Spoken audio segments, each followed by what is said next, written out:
welcome. Hopefully that helps set a little bit of the mood for what we'll start out talking about. We're going to be looking at what I like to call the curse of the testing pyramid. But first, let's start looking at some curses from ancient Egypt. So that's where we're going to start, and then we will get to Agile stuff. So um, back when they were excavating tombs in Egypt and stuff, there was this story. I think this was 1922 in the New York Times. And Howard Carter was the archaeologist, and he was being funded by the Carnivar. Carnivar. I'm saying their name wrong. We'll see in a second. Um, Family was funding him, and Carter had brought along a canary because he got lonely just being stuck out there by himself all the time. And the day after they opened the tomb, there was a party, people at his house, and they heard this commotion, and they went out, and there was a snake that was starting to get into the canary cage, and they think it killed the canary by frightening it so much. But it was the same snake that they had found on the outside of the tomb, like carvings of the snake on the outside of the tomb. And so it says here that the incident made an impression on the native staff, who regarded it as a warning from the spirit of the departed kings against further intrusion on the privacy of his tomb. So here's a picture of before they excavated the tomb, and this is, let's see, right here. So the guy with the cane is Lord Carn. I'm just going to say it right, Carnarvon. Yeah, Carnarvon, and that's his daughter next to him. And then there's Howard Carter. Now, what I want to point out here is, of these three people, this person is now deceased. Howard Carter has died. The daughter has died, and Lord Carnarvon had died as well. Remember, he died fairly recently, fairly close to the time after they had opened the tomb. So here's Lord Carnarvon, and the way that he died is he got a mosquito bite on his face, and then he was shaving and he cut it, and it got infected and led to blood poisoning, and then he died. And the people that were looking at things in the tomb discovered that he had a cut on his cheek and died from it. Tutankhamun's mummy had a cut on his cheek as well, so they're thinking that's probably not a coincidence. Here's where he's buried, back in, let's see, where he's in the UK, England, can't remember exactly, but you may not recognize his grave, but you might recognize his house. This is where he lived. Does that look familiar to anyone?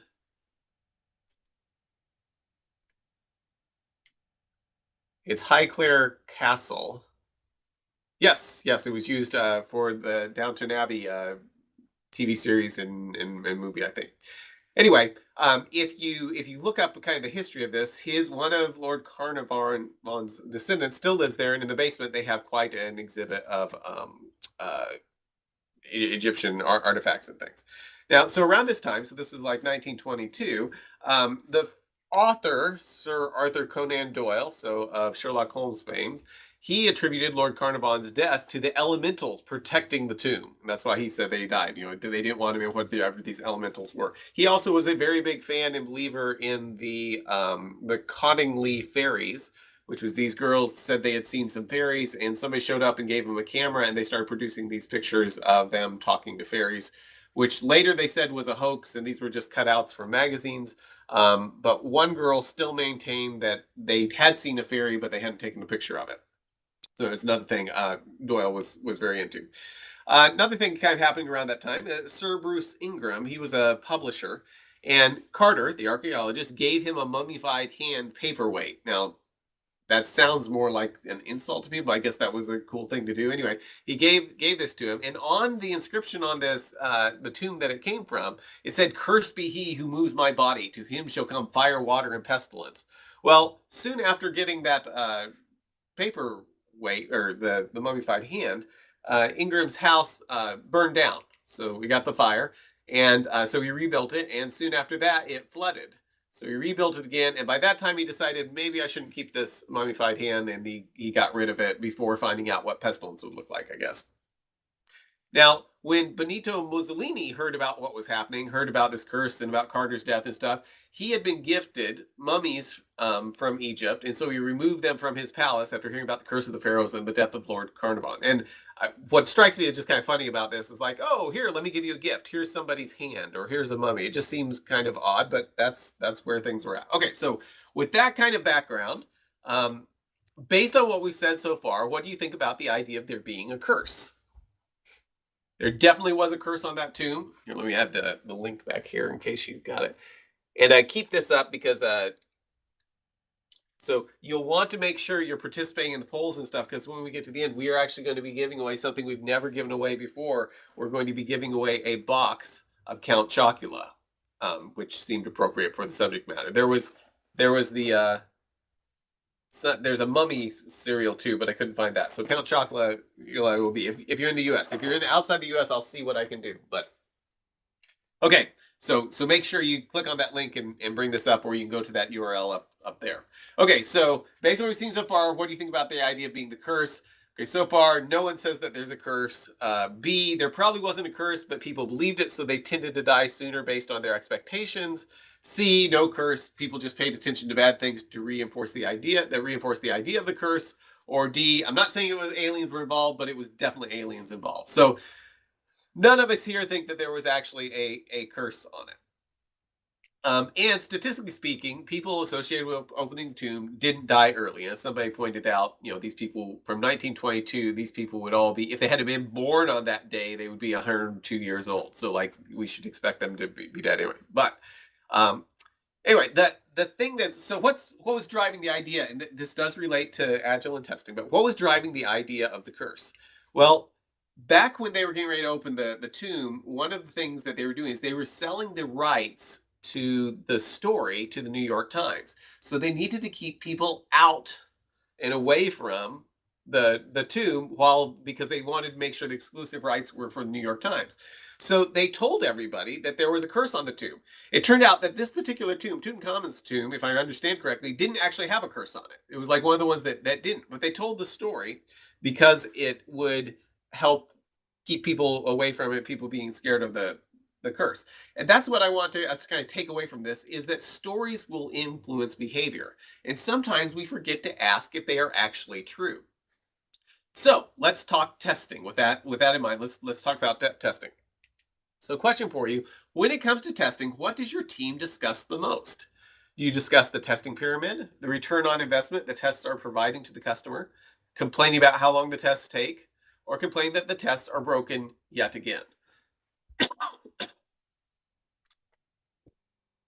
And yes, Stephanie, confirmation bias, I think, is a big part of what was leading to the idea of the curse. If you're looking for it, you can find ways to make the information fit what you're trying to see. And I think a lot of people really like the idea of there being a curse on them, that because it makes it more exciting than just, oh yes, there was a tomb when we opened it. Okay, so this is saying that the team, it looks like we don't have anybody here talking about the testing pyramid. I'm guessing that, or it was being the main thing. We've got 10%. They're actually talking about the return on investments that they're providing customers. Last time I did that talk, that number was a lot smaller. So that's cool to see. Number C, complaining how long the tests take, or D, complaining that the tests are broken again. That's definitely a big area for with a lot of teams that I've worked on.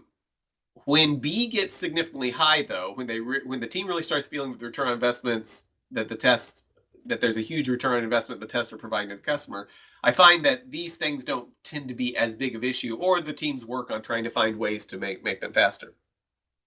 Okay, so if the focus isn't on the value or return on investment, then there are probably ways to improve your testing strategy. If that's not what's really being discussed, it might be a good canary, we'll use that, a good canary to point out that there may be something that you can improve in your testing strategy.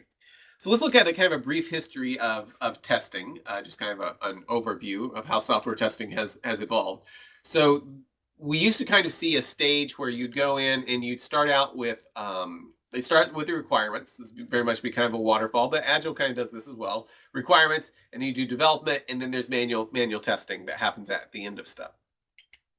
So people discovered that there was a lot of time spent waiting for manual testing. I was working on one team that we were replacing a piece of software, and the old piece of software, because it was very, very important, it was actually for the Treasury Department, it had to be tested very thoroughly before they deployed it again. Well, their test took, I believe took 6 people 12 weeks to fully test everything. If you have to wait for every change for 6 people to do 12 weeks worth of work, there's a lot of waiting for that manual testing process. So waiting for manual testing takes a very, very long time. So the thought was, let's use tools to automate this, right? Let's find a way to make this go faster by using automation. So what happened is a lot of places started splitting into the manual testing and automated testing. And that would be something like UI recordings. HP Test Center has a way to do recordings.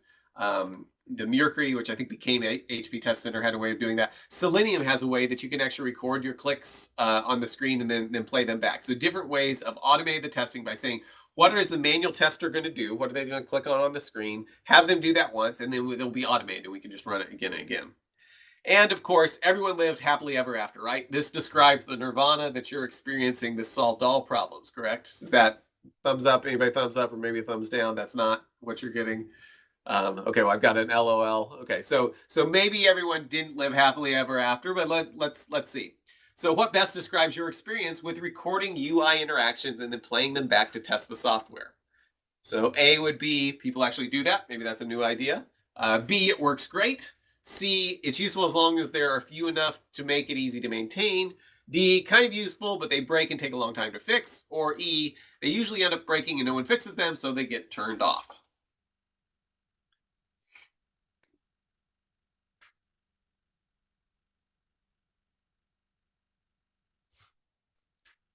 So fill that out.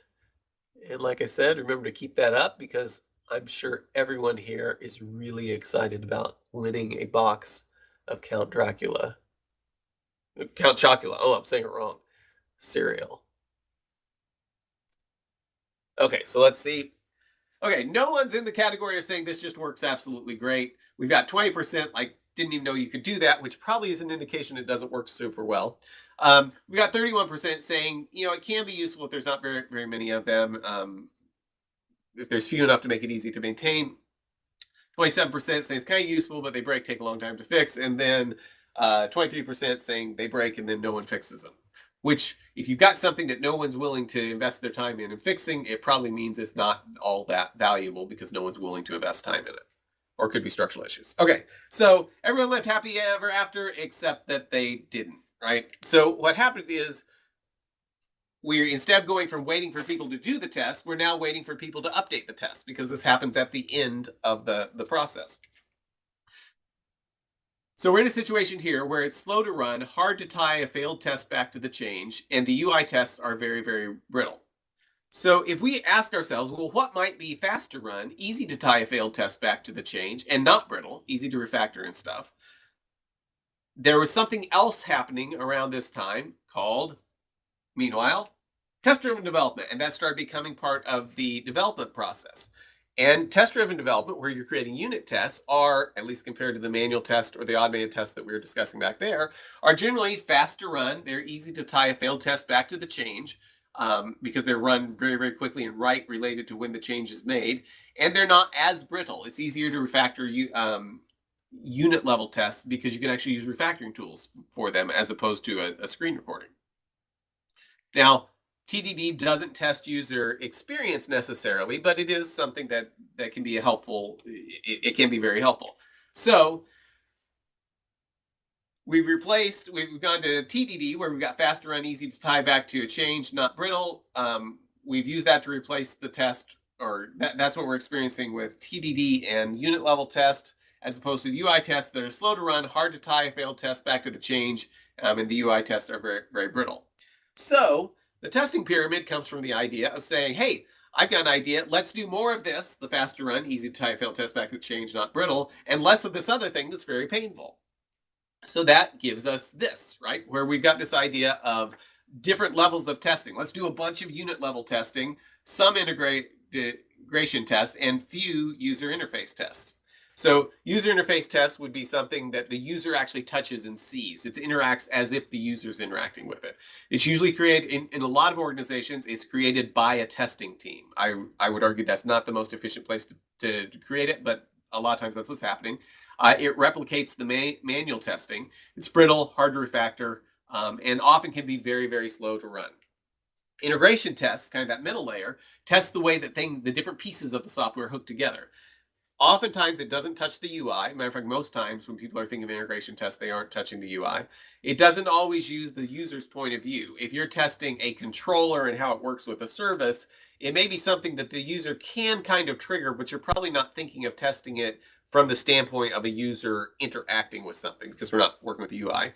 It's usually easier to refactor than the UI tests and often runs moderately quickly. You're not having to wait for a web page to render, but you may be having to wait for something to go over a network or interact with the database. Then the unit level tests are small tests, method level tests, testing individual methods, never touches the UI.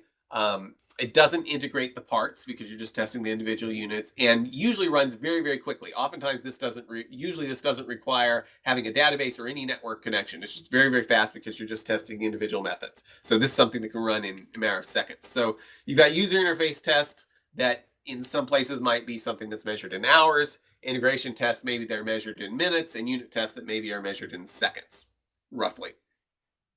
Okay, so that's what kind of got to the idea of this testing pyramid.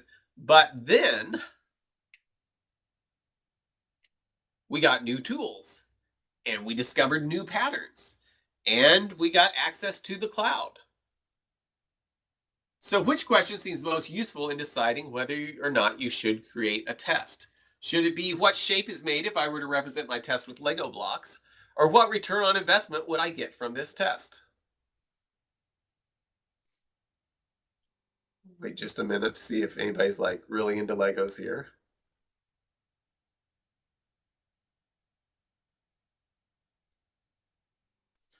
So the point being here that we probably want to be thinking more about the return on investment. And if we're dealing with, so what we were discussing there is here's how the pyramid came about. If we have new tools, new approaches, we probably want to be careful that we're not stuck in an old paradigm and thinking in terms of a pyramid if that may not make sense today. And we'll look at some of the reasons it might be a little bit different. So that leads us to the curse of the testing pyramid. So let's look at some of the curses that may come from the testing pyramid if we look back at how we got to the idea of there needing to be a pyramid of small number of UI tests, medium number of integration tests, and a large number of unit tests. Curse number one, trying to create a shape instead of creating value.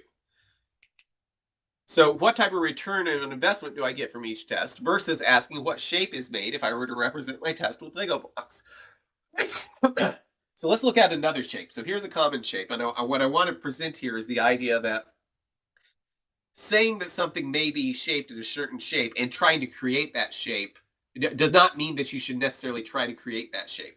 So here is a distribution of IQs in the world, particularly in the US. But so it creates a bell curve for is how the IQs are represented. So this is very interesting, and there's lots of things we can get out of this in thinking of maybe how many people in a pool of people will be at different intelligence levels and things like that. But what we should not do with this is, could you imagine teachers in a classroom going, you know what, we've got, you know, in this top part of it, the people above 100 IQ, that doesn't represent 50% in our class. We've actually got 60% of our kids are above the 100% IQ.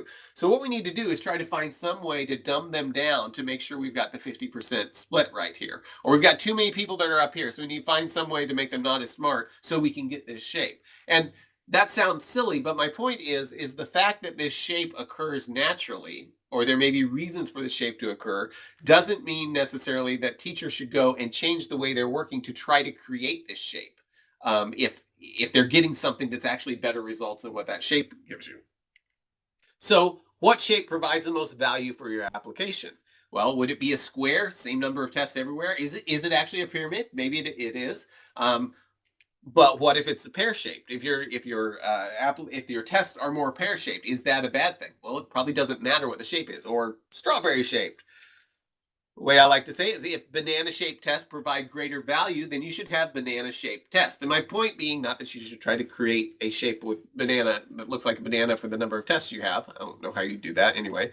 But the point being that if you're being driven by the return on investment of the test, the shape shouldn't matter. If they happen to stack up into a pyramid, that's great, but you may be in a different situation. You may have one project that the pyramid shape tests work very well, and that is the optimal shape of test getting return on investment for that particular application.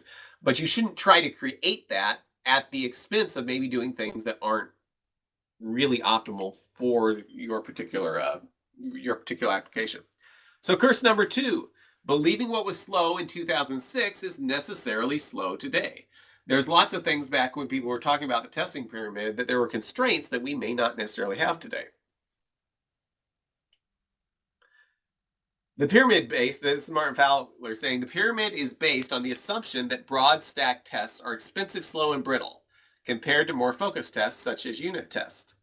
So in a lot of cases, this is actually true, right? And particularly back in 2006, this was probably very, very true. Nowadays, it's not necessarily true, especially if we decide that our tests are really, really valuable and design our processes to make it to where they're less brittle and they're less slow and they're less expensive. So so think about this. If we've got 1,000 UI tests that take 2 minutes each, that means it's going to take us, 33 hours to get through all of these. Well, back in 2006, 2009, that would have been very, very slow to get through all those. You're waiting 33 hours for all these tests to get through, and only 1,000 tests that are doing things with the UI. But what if this were really, really valuable? Well, now we could easily spin up 4 servers just on demand, spin up 4 servers with 20 containers each and get through 1,000 UI tests that takes 2 minutes each in 25 minutes and just pay for the time that we used it and then shut it back down again.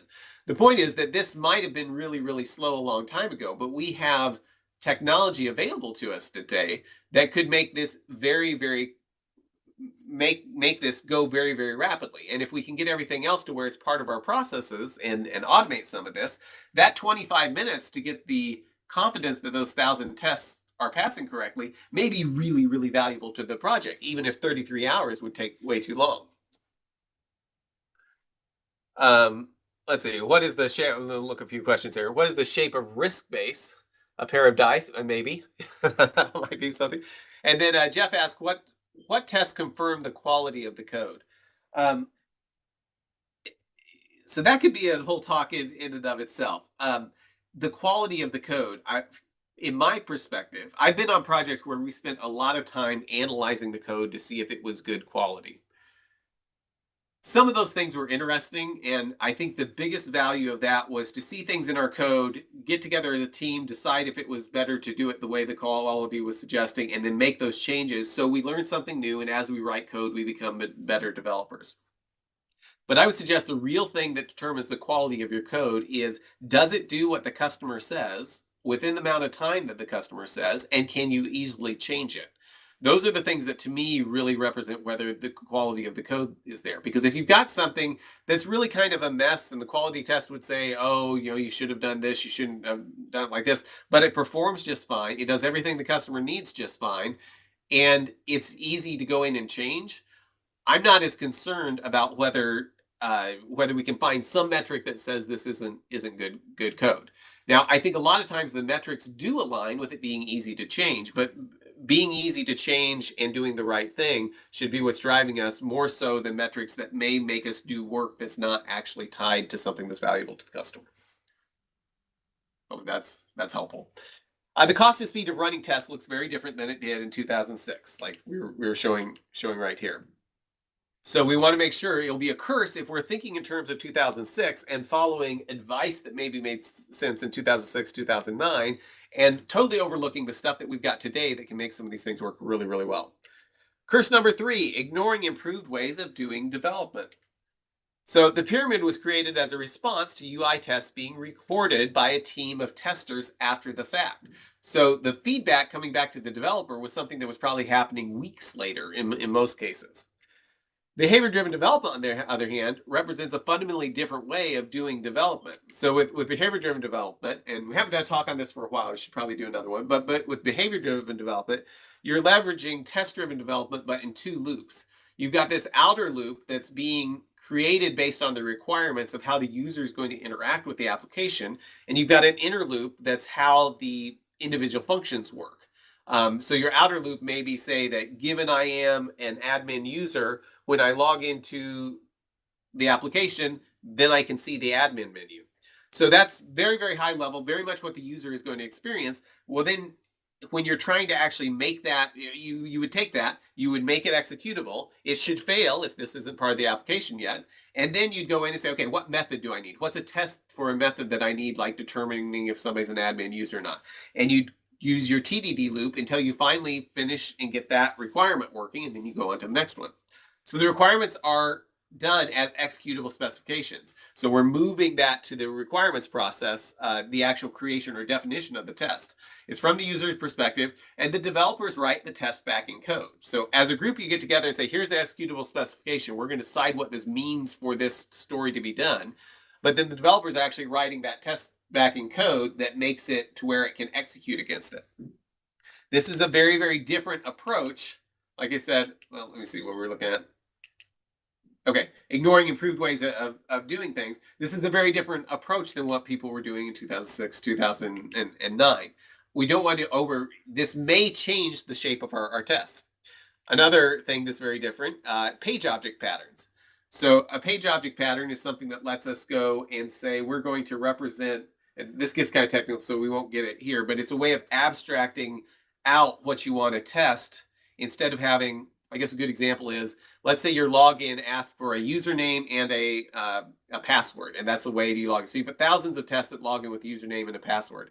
And for some reason that changes, and now instead of a username, you're going to use an email address and some type of generated thing. You know, it's a two-factor something that's generated. Maybe it's email address, password, and a two-factor. Well, if you've got 1,000 places where your application logs in that hard-coded everything in there for how to get to the page and get to the login page and do those things, you've now got 1,000 places you need to change it. If you're using a page object pattern, you've got one method that says log into the system as an admin or log in as this particular test user. So if the application changes, you go to one place and you change it there for the entire application, which makes your test a lot less brittle, a lot easier to change. So it means that your developer is going to keep them in sync with the application a lot better. Okay, so kind of in summary, well, I hit a few more things here, but don't try to create a pyramid. Do try to enable the delivery of valuable software. Your tests might form a pyramid. So here's something I've heard a team actually say. We have too many UI tests. Let's delete some of them so our tests are shaped more like a pyramid and run faster. Like I have actually heard people say that. And this is very misguided, because if the tests are so useless that you are not getting any value from them, you should delete them because you're not getting any value from them. You shouldn't be deleting them just because it doesn't make a particular shape. So what shape are the tests on your current project? How would you describe the tests on your current project? So what test means you don't have test? A pyramid, ice cream cone, rectangle, hourglass. And one thing that happens a lot with behavior-driven development is you sometimes end up with more of an hourglass shape, because you end up with lots of stuff being tested from the standpoint of how the user interacts with it, lots of method level stuff getting tested from the way that the developers are thinking of writing the individual methods. But sometimes the integration level, you don't have as much of that just because of the way those two loops. We'll see a picture of the two loops in a minute. And what I've seen with mature teams is as their tests grow and they develop a little bit of an hourglass, sometimes they find that there's some UI tests that are taking a long time because they've got 100 things they're checking for. And they may end up saying something like, hey, this works, but let's take these tests that are in the UI and let's do 5 of them where we're hitting the UI. And then let's do the other 95 where we're actually going down the layer once we've proven the UI works. And we're going to hit all these different combinations down at more of the integration level. So that type of evolution might make your shape change from an hourglass to maybe more of a pyramid, but more likely more of a rectangle. But to get to that point where those types of things are happening, you have to have people that are seeing their tests as something that need to evolve along with the application. Okay, so it looks like most of us are, about 14% we're not using tests. 10% of us like just the banana idea. Rectangle is kind of where most of us are following followed, and then we've also got pyramid and ice cream cone kind of about the same amount there. Pyramid, ice cream cone, and hourglass are we're close to tied in a second. So, like I said, there is nothing wrong with any of these shapes, but there is, well, what tests? Probably would be good to have some tests in your application. There's nothing wrong with having these shapes, but if you are deriving your application based on the shapes, not based on the best return on investment, if you're saying we've got an hourglass shape because this is how our tests have evolved in the best way to meet the user's needs and to keep our application tested quickly and where we can change it, then that's probably exactly where you need to be. If, like I said a minute ago, if banana-shaped tests provide greater value, then you should have banana-shaped tests. I mentioned behavior-driven development, enabling a new way of developing code. You may end up with more UI tests than in the pyramid. So you're thinking more in terms of how do I prove that this application does what the user wants? And if we start from the standpoint of saying we're going to drive our development by asking ourselves, how do I prove that this does what the user wants? We may end up with more tests that prove what the user wants as far as the way the user interacts with it. That's not a bad thing. Now, that doesn't mean we don't want to have unit level tests and integration tests, but just it seems like a very natural thing that if that's how we're driving our application, we may end up with more in that space. The way you test your software is the most important thing in determining how long that software will be able to evolve. And this is something I think we don't give enough credit to. Michael Feathers, I think, said his definition of legacy code is code that doesn't have tests. And when you think of that, the idea is if you don't have tests, it means you can't change something and have confidence that you didn't break something else.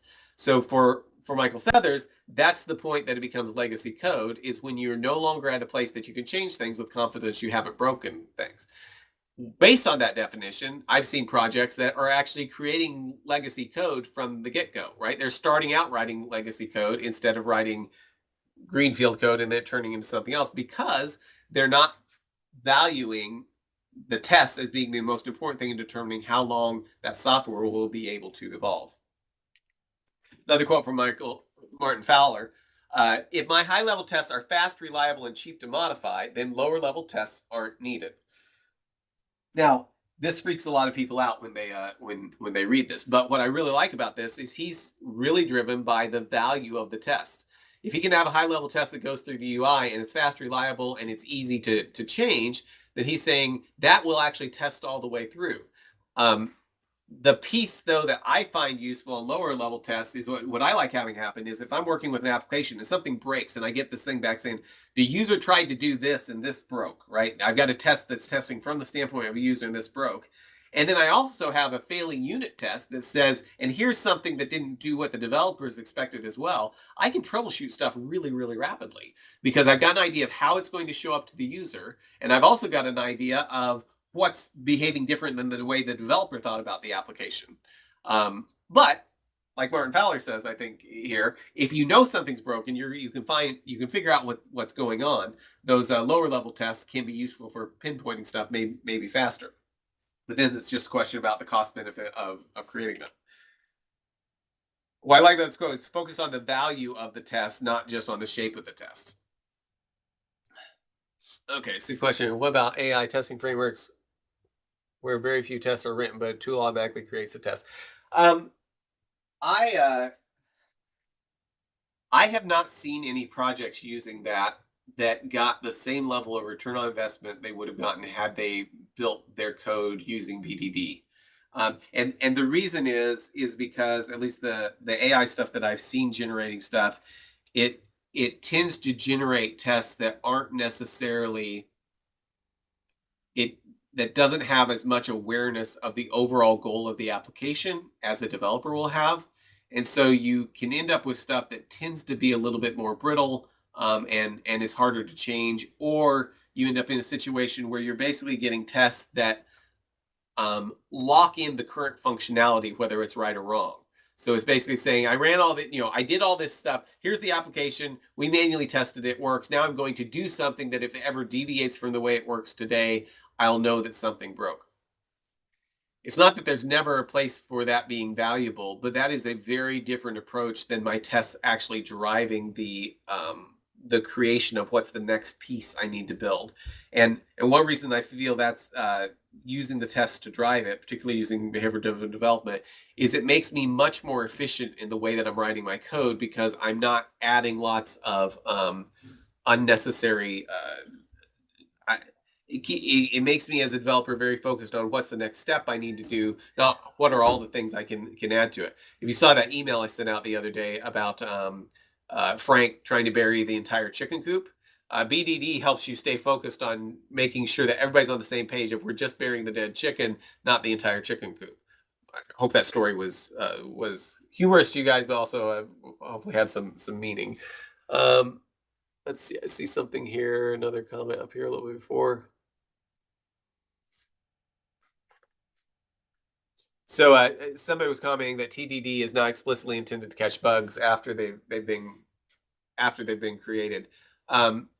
Yes, I agree, but I would also say that if you're doing test-driven development properly, it should drive knowing exactly what you need to build next.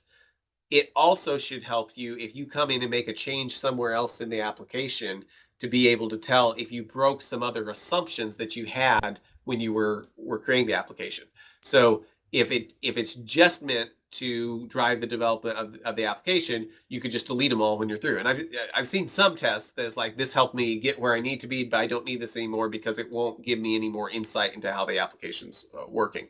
But yes, if you have the idea that TDD is just meant to catch bugs, you will probably not actually drive your development with tests. You'll try to write them on the back end instead of actually using it to drive the development. Okay, so here's the graph I wanted to show you with let me see if there's any other questions up there that I missed. And on the AI thing, if you've seen something that works really well, email it to me, because I'd like to see what it is, because it's a very rapidly changing field. I think AI stuff is really cool, but I think 5-10 years from now, 90% of the stuff that we were excited about it doing, it's not going to turn out to be useful for. I bet there's 10% that we're not even really thinking about it being useful for, that will be incredibly useful in the future. It'll be interesting to see how that all plays out.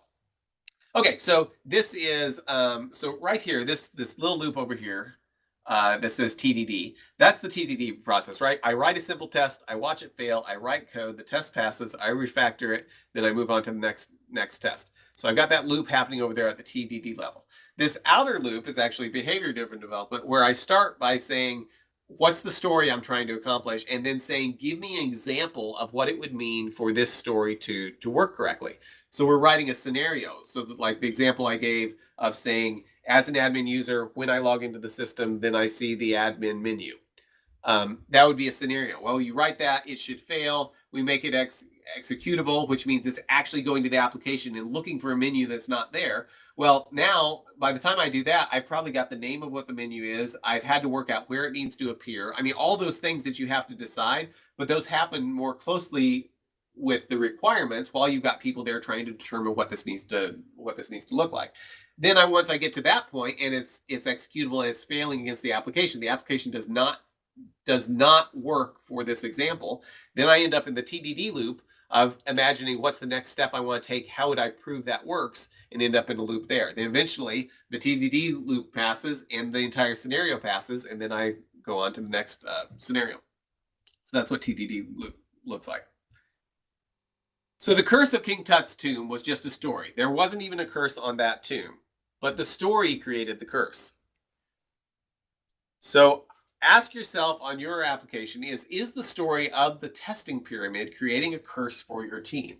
So is there a story that's been told over time about the need to have a testing pyramid and how your stuff should be shaped like this or like that? Is that story something that's in your team's mind that's actually creating a curse and making it to where you're not able to take advantage of tests the way that they could be, or not taking advantage of new technology that would let you utilize better testing processes? Okay, so that gets us, okay, good. We're doing good on time. So like I said, we are going to be giving away Count Chocula here. I hope that hopefully hopefully most of you guys have kids have actually had this before, maybe as adults too, and so they're like, this is going to be an appealing prize.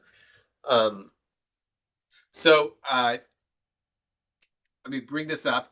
Go ahead and give me feedback. We're going to do a quiz in just a second, but go ahead and give me the presentation feedback. As you're filling that out, I wanted just to set the stage for what you're going to win here. I'm going to show a Count Chocula ad, but go ahead and fill this out. These surveys are very, very helpful to me because when I go through and try to, I try to refine the talk, I look at the feedback we've gotten. So please take the time to fill that out. It makes a very big difference in my continuous improvement of trying to improve my talks. Okay, so while you're filling that out, here is Count Chocula. Time to go down to the basement for some more hauntingly delicious Count Chocula cereal. Don't look in the basement. Eee, those eyes are looking at me. Think I'll get some fruity Frankenberry from the cupboard. Don't look in the cupboard. Oh, those eyes, they move. Now the spooky, delicious part of your complete breakfast is even spookier. Now Chocula's eyes really move. So did Frankenberry's. He is looking at you, kids. So I'm probably dating myself just a little bit here, having seen that when it probably came out originally. But yes, it's very much the 90s. It's not sponsored by Count Chocula. I should probably reach out to them and see if General Mills was interested in sponsoring these Agile discussions. What they had is on those cereal boxes, the eyes were positioned in a way that if you set them down and moved back and forth, it looked like it was looking at you. And I remember we moved into the farmhouse that my great-grandmother had been living in, and up in my parents' bedroom, there was a drawing on the wall of the person that had built the house, or somebody that helped build the house. I should try to find this, but anyway, the eyes would follow you, move you around like that as you were walking. And I remember as kids sneaking into the room on one side of the bed, and it was looking at us, and then we sneak around to the other side, and it's looking at us there. It was very, very creepy. So, yes, Dustin, it may be a little bit longer. We may be older than you realize. Okay, so please go ahead and fill that out. I will give it just a few more seconds. Oh, while you're filling those out. And we've got like, I don't know, 60, 70 people on here. It looks like we've only got 20 people filling this out. So let me put the link here, because please, please, please do take the time to do this. And this also makes sure that you're all set up and running for winning the cereal. So please fill that out. Here's what we've got coming up next week. Mark McKelvey is going to be talking about what Agile teams need to know about AI. It's going to be interesting to hear what he's got to say. Maybe we can ask him some testing questions. Then the week after that, we're going to be talking about what is DevOps. We're going to get a review of what that means, what it looks like, and particularly what are the benefits that it can bring to a software project.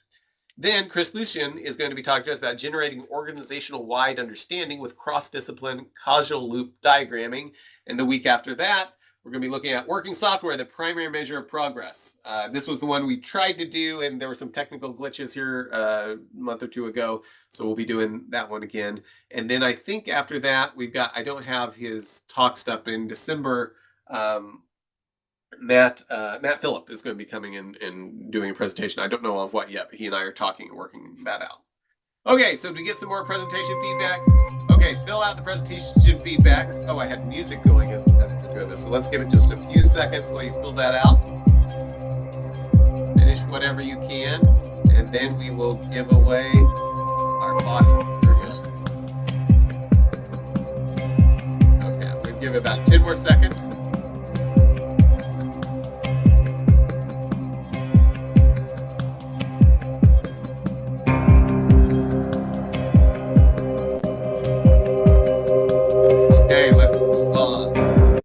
Okay, Curse of the Testing Pyramid competitive quiz. Win up to 1,000 points per answer. Remember, you're competing for a box of Count Chocula.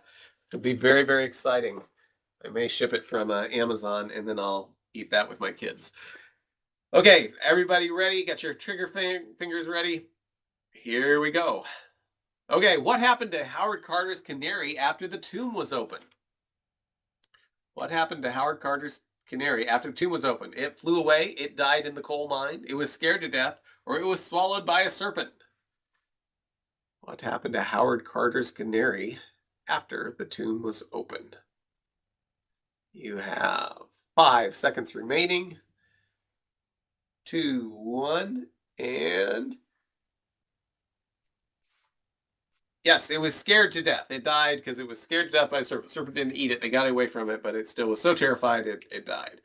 Okay, looks like Dustin, our person that doesn't think that the 90s was all that long ago, and I'm with you, Dustin. It doesn't seem that long ago to me either. SS, Caroline, guests, Chris, Jeff, guests, and Boz and Brian. Very good. Next question. What is one major difference in the way tests run now than the way they ran in the past? One difference in the way tests run now than the way they run in the past. And sorry for teasing you, Dustin. Okay, we have 6 seconds remaining. One major difference. Okay, good. One major difference in the way tests are run now than the way they run in the past. And answer is the cloud and containers let you run more tests faster and in parallel. Screen recordings no longer make tests brittle. I haven't seen screen recordings that will let us do that in a way that's not brittle, where if you change something. If you've got a way of doing that, though, send it to me because I'd love to see it. But yes, there's ways to do things more tests, parallel and faster, and pay just for what we use now. That wasn't something that we could necessarily do a long time ago. Okay, Dustin retains his lead, followed by Chris, guest, Jeff, guest, Caroline, SS, guest, Natalia, and Brett. Next question. What was a key benefit of behavior-driven development? What was a key benefit of behavior-driven development from what we talked about in this talk? Was it better screen recording software, faster computers, tests written by developers? Testing is now taught in college. You don't have to refactor your tests, or tests don't fail very often.